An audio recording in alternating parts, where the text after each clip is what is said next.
Përshëndetje, unë jam Elvana Shala, ambasadore e vullnetit të mirë për Kosovën pranë Komisionit Ndërkombëtar për të Drejtat e Njeriut. Jam gjithashtu edhe autore dhe moderatore në radio dhe sot jam shumë e lumtur që jam këtu me ju në degën e Ulpianës të Bibliotekës Hivzi Sulejmani në Prishtinë. Unë sigurohem që Kosova të jetë një vend mikpritës për të gjithë, për ata që nuk mund të ecin, nuk mund të shohin apo nuk mund të dëgjojnë, por edhe për ata që kanë nevoja të tjera të veçanta. Kjo është shumë e rëndësishme, sidomos për fëmijët e vegjël në Kosovë. Studimet e shumta dhe UNICEF-i na tregojnë se identifikimi i hershëm i ngecjeve zhvillimore dhe aftësive të kufizuara të fëmijëve është shumë i rëndësishëm për të ndihmuar në zhvillimin dhe integrimin e tyre aktiv në shoqëri, në edukim dhe në arsim. Për shembull, unë sa herë që udhtoj, gjithmonë marr me vete një libër. Kjo sepse e dua leximin, në aeroplan, në tren apo thjesht edhe në shtëpi. Lexoj për të mësuar, por lexoj edhe për të qetësuar. E sot dua të ndaj me ju një tregim shumë të veçantë, quhet Dinozauri te veçel.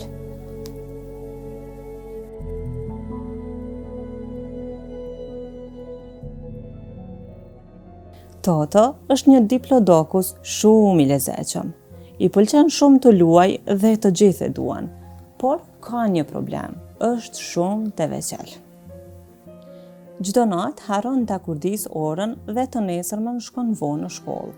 Për më tepër, asnjëherë s'kujtohet ta marr zemrën me vete, as t'i bëj detyrat.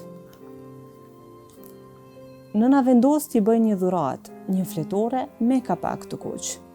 Tani është i rritur dhe mund t'i shkruaj gjithë gjërat që duhet të bëj, dhe kështu nuk harron asgjë. Toto shkon shumë i lumtur në shkollë dhe mban shënim gjithçka, bëj detyrat e matematikës, merr zemrën me vete dhe mos haro librat. Por del nga shkolla dhe harron fletoren. Një ditë tjetër, miku i tij, Steo Gasarusi, i jep lodrën e tij të preferuar, një tiranozaur që kur ja shtrëngon barkun thot: jam një mish ngrënës, frikacak dhe qaraman."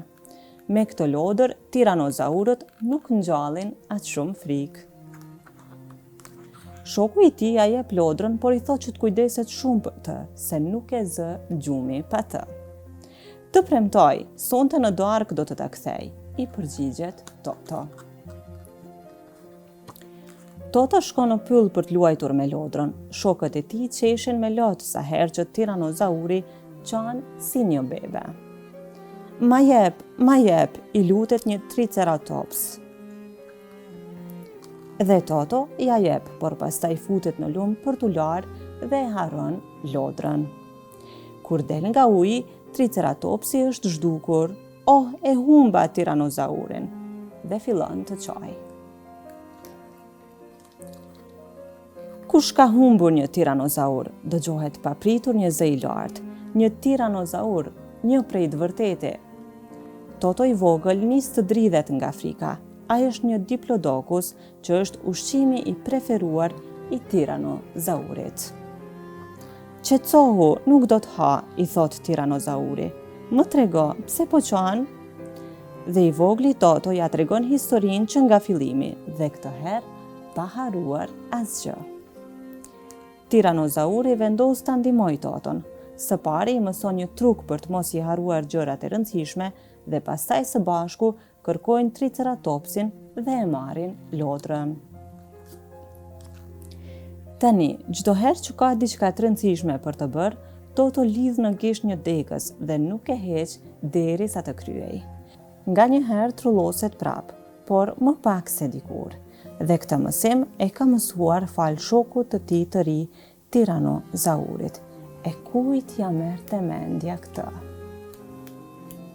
A nuk ishte tregim i bukur? Ju pëlqeu?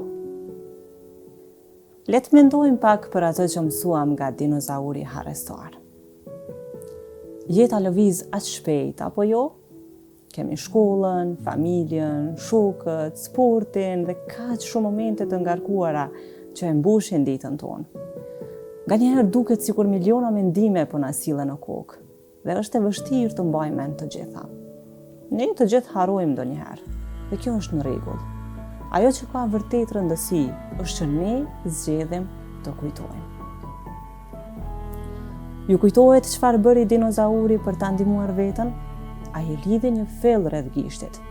Ajo fiez ishte kujtesa e tij, mënyra e tij për qëndruar i lidhur me diçka të rëndësishme. Është një truk i thjeshtë, por në fakt na mëson se nganjëherë mjafton një shtytje e vogël për të na ndihmuar të kujtojmë. Kështu që mbajini mend këtë, çdo libër, çdo tregim është një aventurë që na ndihmon të rritemi. Është si një udhëtim i vogël për zemrën tonë, diçka e re për të zbuluar në çdo faqe të saj. Prandaj, mos ndaloni së lexuari. Çdo histori bart një copës urtësie të re, një shkëndim magjie për ta marrë me veta. E ne bashk do të shihemi herën tjetër.